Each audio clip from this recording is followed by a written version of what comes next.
और तो चलिए आज हम लोग क्लास 12 का जो हम लोग ये पढ़ रहे थे, हिस्ट्री पढ़ रहे हैं, उसका हम लोग 2023 पूरी तरह से कंप्लीट है। और हम लोग 2023 का PYQ पढ़ रहे हैं। उसमें हम लोग ऑब्जेक्टिव में क्वेश्चन नंबर 1 से लेकर के 46 तक हम लोग 3 वीडियो में पढ़ चुके हैं।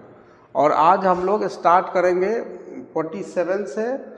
और आप लोगों का सेंटअप एग्ज़ाम आज समाप्त हो गया, तो इस तरह से हम लोग अब इसको थोड़ा सा स्पीड में खींचेंगे, क्योंकि 5-5 साल का हमको क्वेश्चन आंसर करना है सब विषय में। तो पहले 3-4 विषय में कंप्लीट हो जाएगा, तब लास्ट में एक्स्ट्रा जो बचेगा उस पर हम लोग सोचेंगे। तो आज हम लोग 47 से इसको स्टार्ट करेंगे। 100 ऑब्जेक्टिव क्वेश्चन होगा, इसमें से 50 अगर कंप्लीट कर लेते हैं, निश्चित रूप से अगर 5 सेट यहाँ से अगर आप पढ़ते हैं, चूँकि एनालिसिस करके हम उसको थोड़ा पढ़ाते हैं, तो होगा क्या कि आपका ऑब्जेक्टिव एक भी नहीं छूटेगा, इससे बाहर कोई ऑब्जेक्टिव नहीं रहेगा आपका। तो हम लोग यहाँ तक 46 तक पढ़ चुके हैं। आज हम लोग स्टार्ट करेंगे क्वेश्चन नंबर 47 से। इंग्लिश और हिंदी दोनों मीडियम में देखेंगे। तो कितने गोलमेज सम्मेलन हुए थे? 2, 3, 4, 5। How many round table conference where held? Round table conference means हो गया कि ये जो है ब्रिटिश सरकार, अंग्रेजी हुकूमत और भारत के जो कुछ लीडर्स थे, जो प्रतिनिधि चुने गए थे, जो लीडर चुने गए थे लीड करने के लिए इस राउंड टेबल कॉन्फ्रेंस का, तो उसमें महात्मा गांधी थे। और महात्मा गांधी जो है राउंड टेबल कॉन्फ्रेंस में भाग लिए थे। और राउंड टेबल कॉन्फ्रेंस का मतलब हो गया कि जैसे गोल टेबल है और उसके चारों तरफ से लोग चेयर लगा करके बैठा हुआ है, और वहाँ पर एक मीटिंग चल रही है जिसमें इंडिया एक क्या था, कॉलोनी था, उपनिवेश था इंग्लैंड का उस समय। तो क्या हुआ कि कुछ इश्यूज आए, कुछ मामले थे, इसको सॉर्ट आउट करने के लिए, इसको समाप्त करने के लिए ब्रिटिश सरकार ने इनवाइट किया इंडियन लीडर्स को। और इंडियन लीडर्स जो है ये इसमें कॉन्फ्रेंस में भाग लिए थे। तो ये एक ऐसा सम्मेलन था, गोल मेज सम्मेलन। ऐसा टेबल है जो राउंड है, और राउंड टेबल के चारों तरफ अगर हम ही लोग बैठ जाएंगे तो सभी एक दूसरे के फेस को हम लोग ठीक से देख पाएंगे और एक दूसरे से फेस टू फेस बात करेंगे। तो इस तरह का एक सम्मेलन था। तो ये 3 जो है राउंड टेबल कॉन्फ्रेंस हुए थे। 3 राउंड टेबल कॉन्फ्रेंस हुए थे।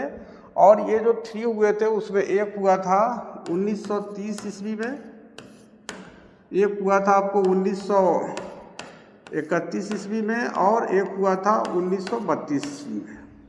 यानी 1930, 1931, 1932, यानी 3 राउंड टेबल कॉन्फ्रेंस हुए थे।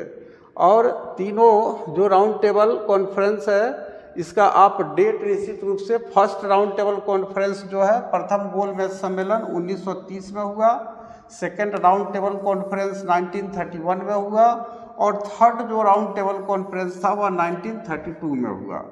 तो इस तरह से प्रथम गोलमेज सम्मेलन, द्वितीय गोलमेज सम्मेलन और तृतीय गोलमेज सम्मेलन। तो इस तीनों सम्मेलन में इंडिया के कुछ लीडर्स भाग लिए, और ब्रिटिश सरकार के जो भी उसके द्वारा अपॉइंट जो उनके प्रतिनिधि थे, उनके बीच में जो है इंडिया के इशू को लेकर के, कुछ भारतीय मुद्दों को लेकर के और ये सम्मेलन हुआ था, वार्तालाप हुआ था। तो 47 का कॉन्सेप्ट आपका क्लियर हो गया। नेक्स्ट हम लोग देखते हैं 48।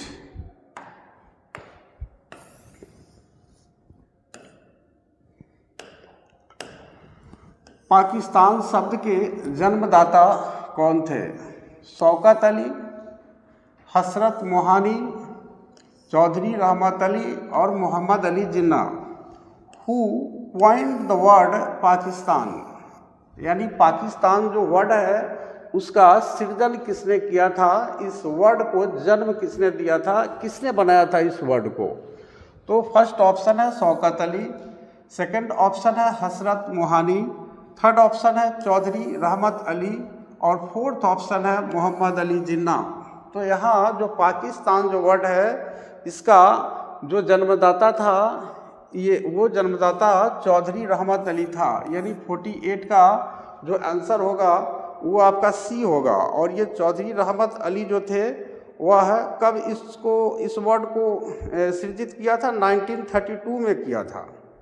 और ये कैम्ब्रिज यूनिवर्सिटी का एक छात्र था, याद रखिए यहाँ पर 1933 में ये पाकिस्तान जो वर्ड है इस वर्ड को बनाया था किसने? चौधरी रहमत अली। और ये चौधरी रहमत अली जो है ये ग्रेजुएशन का स्टूडेंट था, स्नातक का छात्र था, ग्रेजुएशन का स्टूडेंट था। कहाँ का? कैम्ब्रिज यूनिवर्सिटी में। कैम्ब्रिज यूनिवर्सिटी में ये पढ़ता था विद्यार्थी।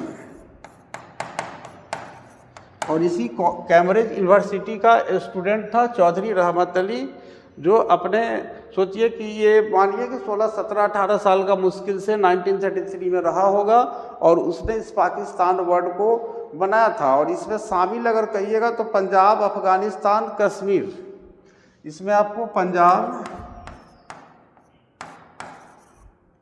उसके बाद अफ़गानिस्तान, उसके बाद कश्मीर, उसके बाद सिंध, और सिंध के बाद आपका और है इसमें बलूचिस्तान।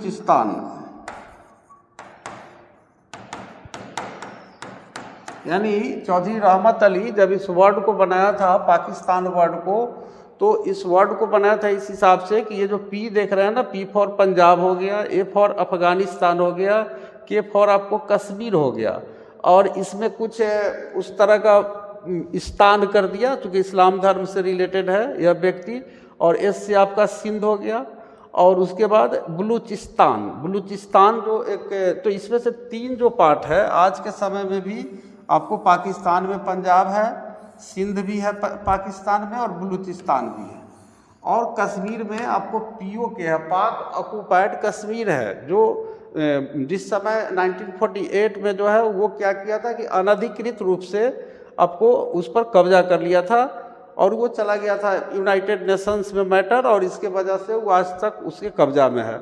और अफ़गानिस्तान एक इंडिपेंडेंट कंट्री है, ये पाकिस्तान में शामिल नहीं हो पाया। तो ये रहा पाकिस्तान जो वर्ड है इसका कंसेप्ट, इसको आप याद रखिएगा। उसके बाद चलिए क्वेश्चन नंबर 49।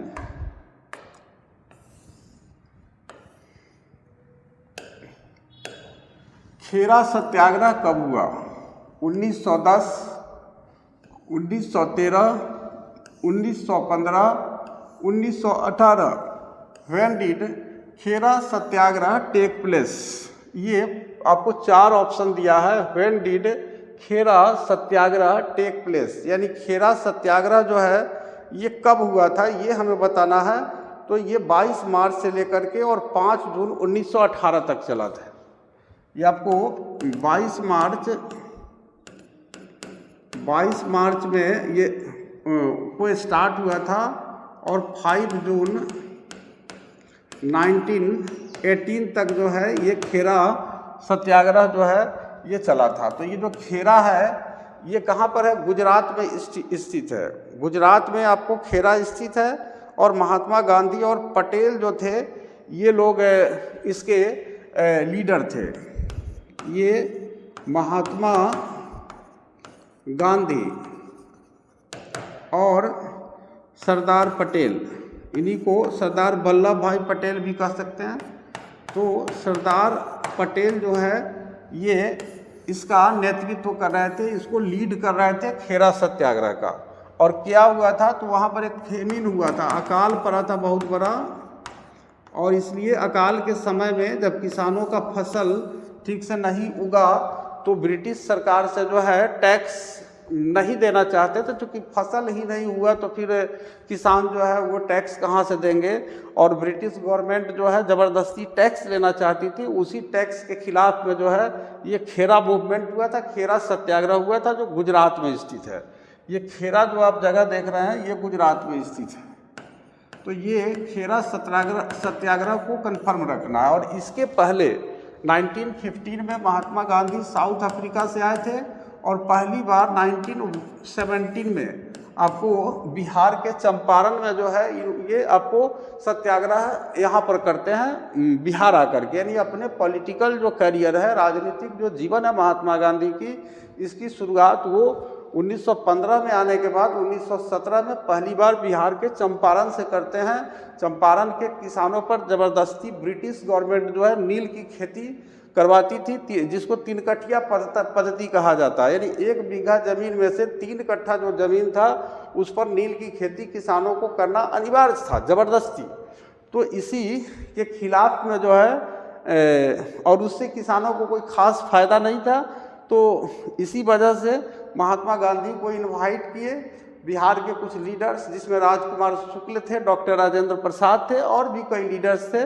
और उसी क्रम में महात्मा गांधी जो है बिहार में 1917 में आए थे और पहली बार सत्याग्रह आपको चंपारण में किए, बिहार में किए। और उसके बाद 1918 में खेरा सत्याग्रह में सरदार पटेल के साथ भाग लेते हैं, जो गुजरात के जो अकाल पीड़ित है उनका टैक्स माफ़ करने के लिए ब्रिटिश गवर्नमेंट के खिलाफ ये मूवमेंट करते हैं, जो 22 मार्च से लेकर के 5 जून 1918 तक चलता है।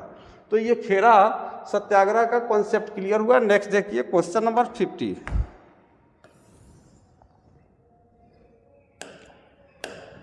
कांग्रेस का विभाजन किस अधिवेशन में हुआ? 1893 लाहौर, 1903 मद्रास, 1907 सूरत और 1917 Calcutta. In which session did the Congress split? यानी हम लोग जानते हैं कि 1885 में INC इंडियन नेशनल कांग्रेस का स्थापना हुआ था मुंबई के गोकुल दास तेजपाल संस्कृत कॉलेज में। और इसको कहा जाता है कि ये जो थे, ये हम लोग जब इंडिपेंडेंस, हिस्ट्री ऑफ इंडिपेंडेंस पढ़ेंगे तो उसको 3 फेज में हम लोग उसको पढ़ेंगे हिस्ट्री ऑफ इंडिपेंडेंस को, जिसमें पहला जो फेज होगा वो बिल्कुल नरम टाइप के उसमें लीडर थे, जो एक कहा जाएगा कि एक एप्लीकेशन दे करके और तब अंग्रेज़ों से, अंग्रेजी जो ऑफिसर होते थे उससे अपनी बात मनवाना चाहते थे। ये लोग कोई मूवमेंट नहीं करते थे, सीधा ये बड़े सज्जन टाइप के लोग होते थे। तो इनके खिलाफ में है कुछ गरम दल के नेता उभर गए कि नहीं, हम इस तरह से अगर हम भिक्षा मांगते रहेंगे अंग्रेज़ों से और एप्लीकेशन देते रहेंगे तो अंग्रेज़ जो है हमारे देश को छोड़कर नहीं जाएंगे और अंग्रेज़ हमारी बात को नहीं मानेंगे। तो इसमें 3 जो है गरम दल के नेता हुए, जिन्हें हम लोग लाल, बाल और पाल, लाला लाजपत राय, बाल गंगाधर तिलक और बिपिन चंद्र पाल, ये तीनों जो है गरम दल के नेता थे। और इसमें एक और थे जिनका नाम था अरविंदो घोष, जो बाद में राजनीतिक जीवन से संन्यास ले लिए थे। अरविंदो घोष ये बहुत बड़े, ये आपको फिलॉसफर थे, ये एक दार्शनिक थे अरविंदो घोष। तो इस तरह से लाल बाल पाल जो गरम दल के नेता थे, ये कांग्रेस के ये जो पॉलिसी थी, ये जो नीति थी कि हम अंग्रेज़ों के सामने बिल्कुल पोलाइट होकर के अपने डिमांड को रखेंगे और अंग्रेज़ हमारी बात मान जाएंगे, हमारे पक्ष में फैसला कर देंगे, इससे नाराज़ थे ये लोग। तो इन लोगों ने क्या किया कि 1907 में आपको सूरत में, गुजरात के सूरत में, सूरत गुजरात में ये कांग्रेस का कॉन्फ्रेंस चल रहा था। हर साल कांग्रेस का कॉन्फ्रेंस होता है और आज भी होता है। और इसी कॉन्फ्रेंस में जो है ये कांग्रेस 2 पार्ट में डिवाइड हो गया था। और इसमें जो लाला लाजपत राय है, बाल गंगाधर तिलक है और जो बिपिन चंद्र पाल है, ये कांग्रेस से अलग हो गए थे। तो इस तरह से ये 2 पार्ट में बट गया था। एक हो गया था आपको कांग्रेस का नरम दल और एक आपको हो गया था गरम दल। तो ये गरम दल के नेता थे लाला लाजपत राय, बाल गंगाधर तिलक, बिपिन चंद्र पाल और अरविंदो घोष। तो ये लोग गरम दल के नेता थे और बाकी पंडित जवाहरलाल नेहरू थे या फिर आपको और महात्मा गांधी, ये लोग जो थे नरम दल वाले में शामिल थे। तो इस तरह से कांग्रेस का जो विभाजन है, इसी को सूरत डिवीजन भी कहा जाता है। नेक्स्ट देखिए क्वेश्चन नंबर 51।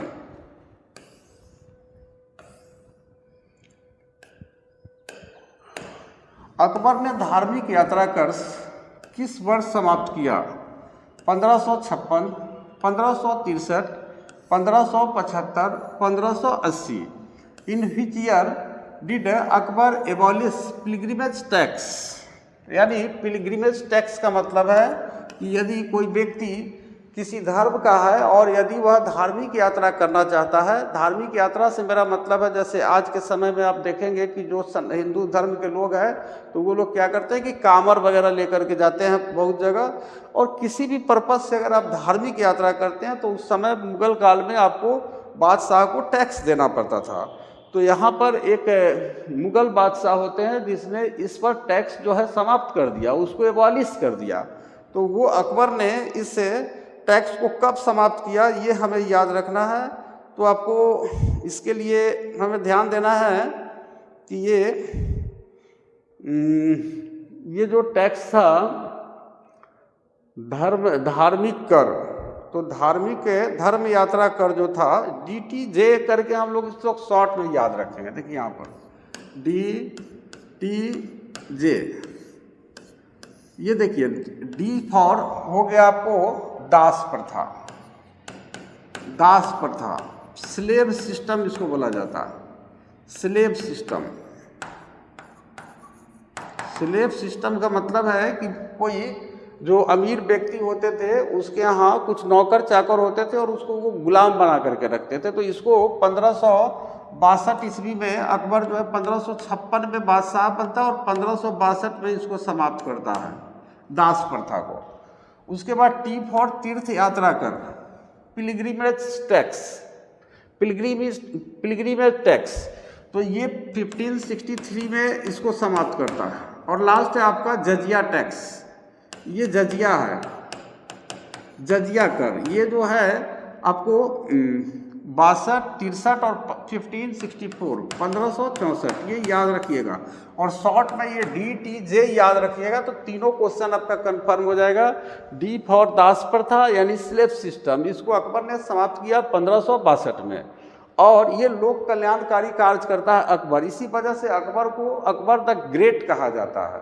वर्ल्ड में 3 ही ऐसे किंग हुए हैं, राजा हुए हैं जिनके नाम में ग्रेट लगाया जाता है, Ashoka the great, Akbar the great, Sikandar the great. तो यहाँ पर तीर्थ यात्रा कर 1563 में समाप्त करता, और जजिया जो मुस्लिम नहीं होते थे उनसे अपने धर्म का पालन करने के लिए मुगल बादशाह टैक्स लेते थे और उस टैक्स को भी समाप्त कर दिया था अकबर ने। अब कोई भी व्यक्ति अपने धर्म को मानने के लिए स्वतंत्र है और अपने धर्म का पालन करने पर उसे बादशाह को कोई टैक्स नहीं देना पड़ेगा। तो DTJ 62, 63, 64, DTJ 62, 63, 64 आप याद रखेंगे, ये तीनों आपका क्लियर हो जाएगा। नेक्स्ट देखिए क्वेश्चन नंबर 52,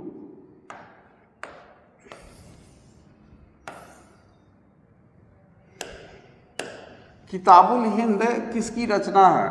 जियाउद्दीन बर्नी, मिनहाज, अल बिरूनी और Ibn Battuta. Kitabul Hind is written by whom. इसमें आपको बहुत ही इम्पोर्टेंट बुक है किताबुल हिंद। इसमें हिंदुस्तान के बारे में लिखा है। ये किताबुल हिंद जो बुक है इसको हिंदुस्तान का जो क्लाइमेट है, हिंदुस्तान का जो यहाँ का जो कल्चर है, यहाँ का जो साइंस है, उसके बारे में इस व्यक्ति ने किताबुल हिंद में एक्सप्लेन किया है। यहाँ का जो एस्ट्रोलॉजी है यानी ज्योतिष विज्ञान है, बहुत सारी चीज़ों पर विस्तृत। यहाँ का जो पर्व त्यौहार है यानी कहने का मतलब है कि जो उत्सव है उन सारे चीज़ों पर जो है आपको इसने लिखा है इस बुक में किताबुल हिंद में। और ये जो है अल बरूनी ने लिखा है, याद रखिएगा अल बरूनी। उसके बाद नेक्स्ट देखिए क्वेश्चन नंबर 53, शेर शाह का मकबरा कहाँ स्थित है? Delhi, Lahore, Agra, Sasaram. Where is Sher Shah Tom? आपको बता दें कि शेर शाह आपको ये लोदी वंश का शासक था। ये मुगल वंश का शासक नहीं था, ये लोदी वंश का शासक था। लोदी डायनास्टी का ये किंग था शेर शाह। और इसका जो टॉम्ब है, इसका जो मकबरा है वह हमारे बिहार के सासाराम में है। और कहा जाता है कि शेर शाह बहुत ही महान शासक था। ये भी कहा जाता है कि यदि एक बूढ़ी महिला एक सोने के घड़ा में पूरे घड़ा को आभूषणों से अगर लद करके भी आधी रात को भी अकेले अगर किसी सुनसान सड़क से जा रही हो, तो किसी को इतनी हिम्मत नहीं थी चोर डकैत को कि शेर शाह के साम्राज्य में जो है क्या करे कि उसको किसी प्रकार से उस महिला को क्षति पहुंचा दे या उसका आभूषण लूट ले। तो इतना मजबूत जो है शेर शाह की व्यवस्था थी।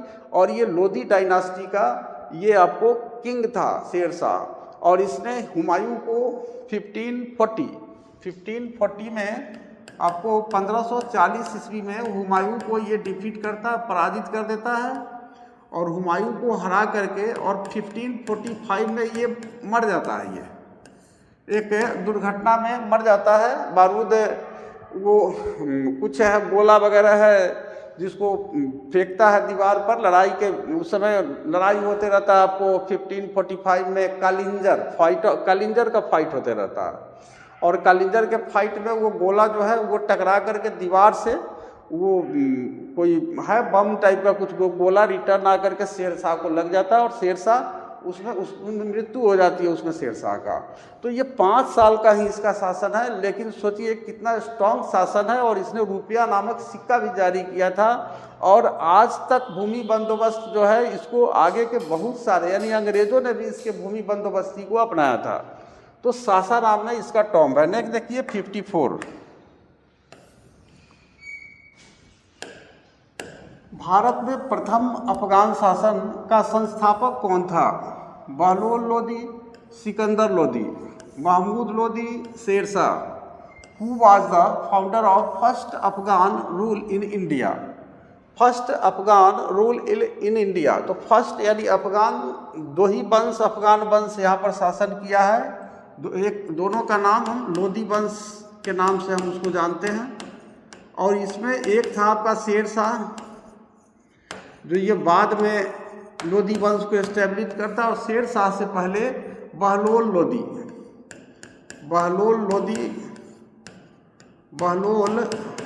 जो है इसके पहले लोदी वंश की स्थापना करता है। इसमें 3 शासक होते हैं जिसको शॉर्ट में हम लोग BAC करके लिखते हैं। बहलोल लोदी, और एस फॉर सिकंदर लोदी, और ई से होता है आपका इब्राहिम लोदी। इसी इब्राहिम लोदी को बाबर जो है क्या करता है कि इसी को 1526 ईस्वी में बाबर पानीपत के युद्ध में हरा देता है, और उसके बाद मुगल वंश का स्थापना करता है। तो 2 जो है मुगल वंश यहाँ हुआ है। तो कहा जाएगा कि प्रथम अफगान वंश, और ये लोदी वंश कहाँ थे? अफगानिस्तान के थे, तो इसलिए अफगान वंश भी इसको कहा जाता है। तो इसके जो फर्स्ट जो अफगान रूल है इंडिया में, ये बहलोल लोदी ने एस्टेब्लिश किया था। सेकंड जो अफगान रूल है उसको शेर शाह ने एस्टेब्लिश किया था। नेक्स्ट क्वेश्चन देखिए हम लोग, क्वेश्चन नंबर 55। पुराना किला कहाँ है? Patna, Allahabad, Delhi, Lucknow. Where is the Purana Qila? ये 1 लाइनर क्वेश्चन है। तो 1 लाइनर क्वेश्चन में हमें ज़्यादा कॉन्सेप्ट इसमें पढ़ना नहीं है, सीधे उसको ध्यान में रखना है कि दिल्ली में आपको स्थित है ये पुराना किला दिल्ली में स्थित है। और इस किले को एस्टेब्लिश किसने किया था? तो हुमायूं ने किया था। ये याद रखना है कि पुराना किला जो है इसको किसने बनवाया था? तो हुमायूं ने इसको बनवाया था। और आज जो है ये ASI archaeological survey of India के देख रेख में है। ये ASI के देख रेख में आर्कियोलॉजिकल सर्वे ऑफ इंडिया, भारतीय पुरातत्व सर्वेक्षण विभाग के अंदर ये पुराना किला का देख रेख किया जाता है। नेक्स्ट क्वेश्चन देखिए 56।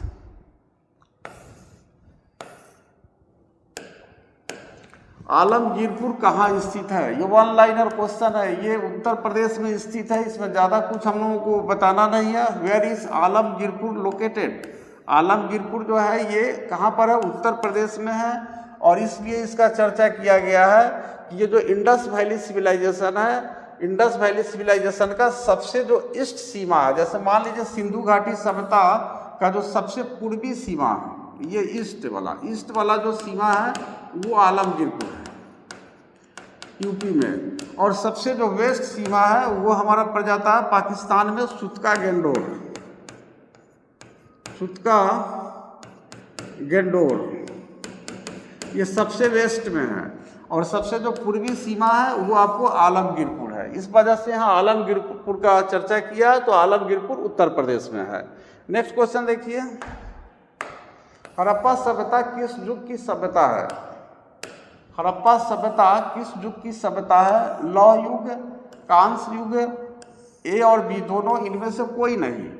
Harappa civilisation is a civilisation of which age? Iron age, bronze age, both and B, none of this.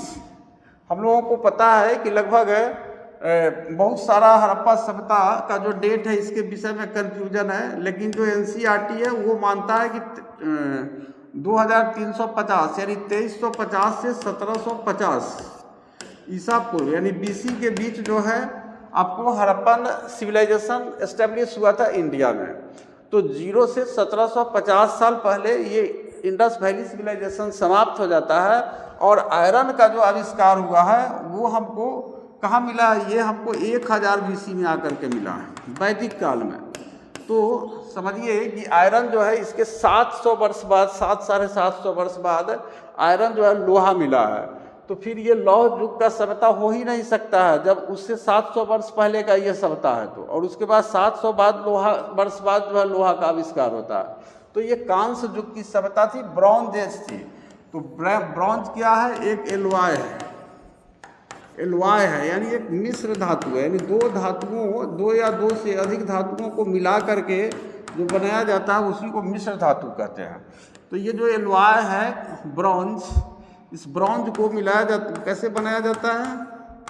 तो ब्रॉन्ज को मिलाया जाता है आपको दो चीज़ से, एक होता है आपको टीन और एक होता है कॉपर, तांबा। तो ये कॉपर और तांबा दोनों को एक साथ पिघला करके और उसके बाद जो एलॉय हमको मिलता है उसी को हम ब्रॉन्ज कहते हैं, कांसा कहते हैं। और इंडस वैली सिविलाइजेशन, सिंधु घाटी सभ्यता या हड़प्पा सभ्यता के लोग ये कांसे की बनी वस्तुओं का प्रयोग करते थे, यानी ये टीन प्लस कॉपर को मिक्स करके ब्रॉन्ज बनाया जाता था। तो हड़प्पा सभ्यता किस युग की सभ्यता है? तो कांस्य युग की सभ्यता है। नेक्स्ट देखते हैं 58।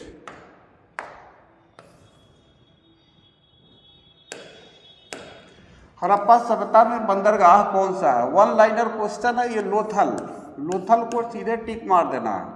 इसमें से और भी कोई भी बंदरगाह नहीं है।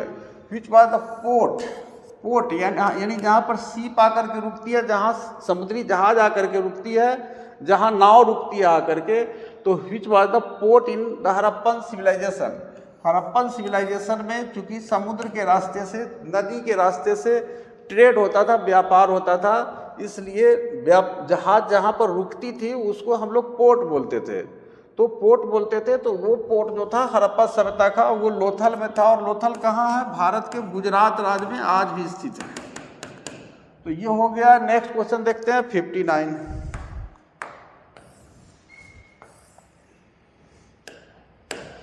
सिंधु सभ्यता में तांबा कहाँ से प्राप्त हुआ? ये सिंधु सभ्यता में तांबा कहाँ से प्राप्त हुआ? तो तांबा जो है हमें राजस्थान के खेतरी से प्राप्त होता था, ये हमें ध्यान में रखना है। राजस्थान में एक खेतरी और गणेश्वर, ये दोनों हैं। ये सिंधु सभ्यता इंडस वैली सिविलाइजेशन में चूंकि कांस्य युग था, ये ब्रॉन्ज एज था जो तांबा और टीन को मिला करके बनाया जाता था। तो आखिर ये तांबा लाते कहाँ थे सिंधु घाटी सभ्यता के लोग? तो राजस्थान से लाते थे। From where was copper obtained in the Indus civilization? तो राजस्थान। और राजस्थान में कहाँ पर? तो यहाँ पर दो खान है जो आज भी है। एक है खेतरी, एक है खेतरी माइंस, यहाँ से आज भी तांबा निकाला जाता है। और एक जो है गणेश्वर, एक का नाम है गणेश्वर। इसी दोनों जगह से, इसी दोनों खान से, खेतरी और गणेश्वर के खान से इंडस वैली सिविलाइजेशन के लोग अपने यूज के लिए कॉपर जो है इंपोर्ट करते थे, तांबा को का आयात करते थे। नेक्स्ट क्वेश्चन नंबर 60 देखते हैं। सिंधु सभ्यता में विशाल अन्नागार कहाँ मिला है? Harappa, Alamgirpur, Lothal, Mohenjodaro. Where is the great granary found in the Indus civilization. Indus civilization में हमें अन्नागार मिला, अन्नागार यानी ग्रेनरी मिला है। ग्रेट ग्रेनरी, महान अन्नागार, विशाल अन्नागार। इसमें लोग विपत्ति के समय में, अकाल के समय में खाना खाने के लिए जब उनके पास अनाज का कमी हो जाए तो उसको क्या करते थे कि एक बड़ा सा बिल्डिंग बना करके कहिए या बड़ा सा कमरा बना करके उसको भविष्य के लिए स्टोर कर देते थे, और उसी को विशाल अन्नागार कहते हैं, या उसी को हम ग्रेट ग्रेनरी कहते हैं। तो ये जो ग्रेट ग्रेनरी है ये मोहनजोदड़ो में मिला, मोहनजोदड़ो में मिला है। मोहनजोदड़ो को हम लोग टिक कर देंगे। उसके बाद नेक्स्ट क्वेश्चन हम लोग देखते हैं 61। अकबर का संरक्षक कौन था? अकबर का संरक्षक कौन था? तो अकबर का संरक्षक बैरम खां था। बैरम खां अकबर का संरक्षक था। और who was the regent of Akbar? Bairam Khan. याद रखना है बैरम खां, ये जो है यही बैरम खां आपको जब हुमायूं की मृत्यु हो जाती है 1556 में, 1556 में जब हुमायूं का डेथ हो जाता है, दिल्ली में दीन पनाह के सीढ़ी से वो गिर करके हुमायूं की मृत्यु हो जाती है। तो बैरम खां जो है बहुत ही भरोसेमंद रहता है किसका? हुमायूं का। इसलिए इसका जो बेटा है अकबर, इसकी देख रेख के लिए बैरम खां को अपॉइंट कर देता है, तो इसलिए वो संरक्षक बन जाता है, उसका रीजेंट बन जाता है। तो बैरम खां जो है ये क्या था? अकबर का संरक्षक था। उसके बाद 62 देखिए। जहांगीर कब शासक बना? तो सीधी सी बात है, वन लाइनर क्वेश्चन है कि अकबर जो है, अकबर का बेटा जहांगीर था, और अकबर 1556 से 1605 1605 ईस्वी तक लगभग 50 वर्ष तक जो है ये क्या होता है कि ये मुगल बादशाह रहता है, ये दिल्ली के का बादशाह रहता है। और 1605 में जब ये मरेगा तो फिर शासक कौन बनेगा? उसका बेटा बनेगा। तो 1605 में जब अकबर की मृत्यु होती है तो उसका बेटा जहांगीर जो है वो मुगल बादशाह बन जाता है। तो जहांगीर कब शासक बना? 1605 में। नेक्स्ट क्वेश्चन देखिए।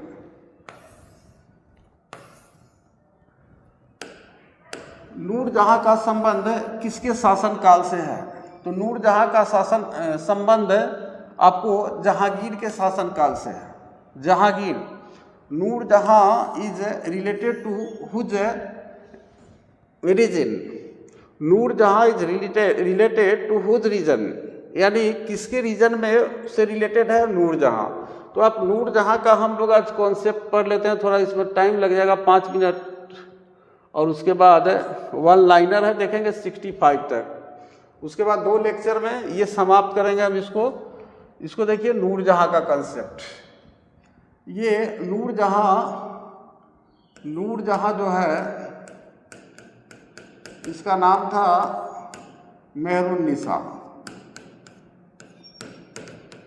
इसका नाम था मेहरुन्निसा। ये कहाँ की रहने वाली थी? ईरान की रहने वाली थी। और नूरजहां के पिता, फादर का नाम था मिर्जा गियास बेग।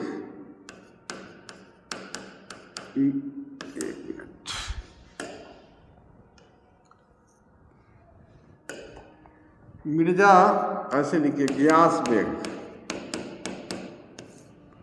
उसके बाद नूरजहां के माता का नाम था अस्मत बेगम।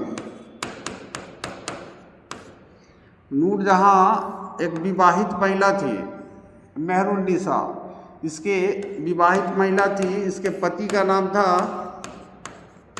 अली कुली पठान। अली कुली पठान, या इसी को कहा जाता था शेर अफगान। और इसकी एक बेटी भी थी पहले से, जिसका नाम था लाडली बेगम।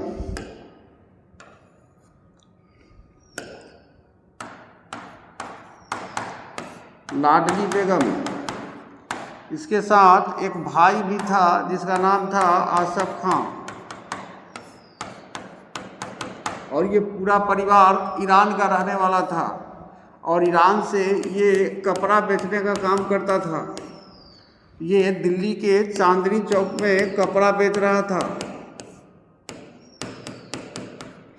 यहीं पर एक दिन जो मुग़ल बादशाह जहांगीर है, इसका जहांगीर जो है इसका बचपन का नाम था सलीम। बादशाह बनने के पहले इसका नाम सलीम है, क्योंकि सलीम चिश्ती के आशीर्वाद से, सलीम चिश्ती एक सूफी संत थे और अकबर का मानना था कि सलीम चिश्ती के दुआ से ही उसको इस सलीम का जन्म हुआ। तो जब अकबर 1605 में मरता है तो सलीम बादशाह बनता है। अब ये लोग कपड़ा बेचने वाले हैं, ये ईरान से आते हैं, ये शिया मुसलमान हैं और दिल्ली के चांदनी चौक में कपड़ा बेच रहे हैं। मेहरून निसा एक अति सुंदर महिला है, ईरानी सुंदर होते भी है। तो एक दिन सलीम की इच्छा हुई कि हम चांदनी चौक का बाज़ार घूमने जाएं। चांदनी चौक जब जाता है तो देखता है कि ये पूरा परिवार चांदनी चौक के बाज़ार में कपड़ा बेच रहा है। उसमें मेहरून निसा को देखता है तो उसके दिमाग में ललक हो जाता है कि मैं मेहरून निसा से विवाह करूँगा। तो उसके बाद क्या करता है कि पूरे परिवार को यह कहता है कि आप लोग बेकार कपड़ा बेच रहे हो, चलो हम आपको राजमहल में नौकरी दे देते हैं बादशाह के यहाँ। हम बादशाह हैं, हम अपने यहाँ नौकरी दे देते हैं। सबको नौकरी दे दिया। उसी समय कुछ दिन बाद बंगाल में विद्रोह हुआ। इसी बंगाल विद्रोह को शांत करने के लिए अपना सेना सलीम भेजता है बंगाल, और उसी में अली कुली पठान को, उसी में क्या करता है कि जो मेहरून निसा का पति है अली कुली पठान या शेर अफगान, इसको भी उसी सेना में भेज देता है और अपने एक सेना को इशारा कर देता है कि रास्ते में इसका काम तमाम कर देना है, और इसको छुरा मारकर हत्या कर देता है ये सलीम का ही एक सैनिक। और उसके बाद रिटर्न आता है तो मेहरून निसा बेवा हो जाती है, विधवा हो जाती है, और उसके सामने वह शादी का प्रस्ताव रखता है। और तब जो है सलीम से मेहरून निसा का विवाह हो जाता है, और तब मेहरून निसा का नाम पड़ जाता है नूरजहां और सलीम का नाम पड़ जाता है जहांगीर। तो नूरजहां का संबंध किसके शासन काल से है, तो क्लियर हो गया, जहांगीर से है। उसके बाद देखिए नेक्स्ट क्वेश्चन 65 तक देखेंगे, वन लाइनर है इसके बाद।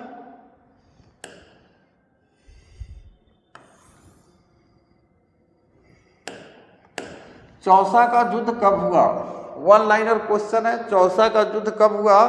तो चौसा जो है ये बिहार में स्थित है, और बिहार में ये बक्सर जो जिला है, ये बक्सर जिला के पास चौसा स्थित है। और इसी चौसा में जो है 1530 को जो है चौसा का युद्ध होता है। और चौसा का जो युद्ध होता है उसमें एक तरफ हुमायूं है और एक तरफ शेरशाह है। ये जो युद्ध होता है ये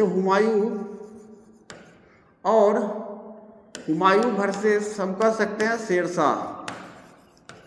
हुमायूं और शेरशाह के बीच 1530 में चौसा का युद्ध होता है। When did battle of Chausa take place?